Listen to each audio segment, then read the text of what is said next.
पाहुयात पुढची बातमी।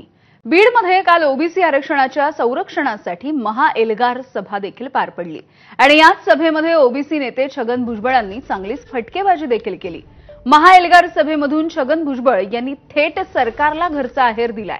विखार पसरवणाऱ्या राधाकृष्ण विखे पाटील यांना सोडणार नसल्याचा थेट हल्लाबोल सरकारमध्ये मंत्री असलेल्या भुजबळांनी केला। तर आज राधाकृष्ण विखे पाटील यांनी देखील याविषयी भाष्य केलंय। सुनार समाज, नाभिक समाज, कुणबी सेना, माळी महासंघ समता परिषद मोठे आमचे वकील उभे आहेत।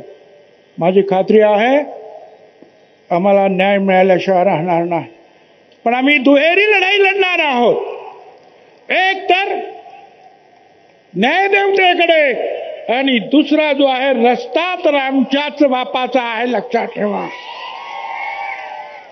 काय तुम्ही सांगता?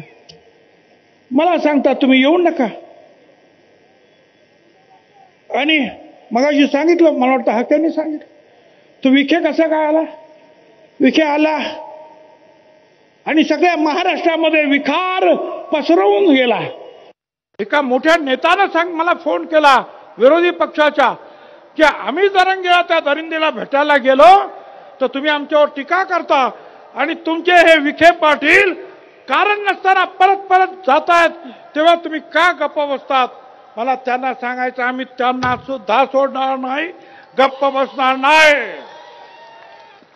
आणि या बीजेपीच्या नेत्यांना सुद्धा सांगतोय, तुमच्या लोकांना आवरा। परंतु त्यांना हे अध्यक्ष म्हणून काम करताना त्याला कायद्याच्या चौकटीत बसून हे करावं लागतंय। त्यासाठी माननीय न्यायमूर्ती शिंदे साहेबांच्या समितीच्या माध्यमातून जे निष्कर्ष पुढे येत आहेत त्याच्यावर आम्ही अंमलबजावणी केलेली आहे।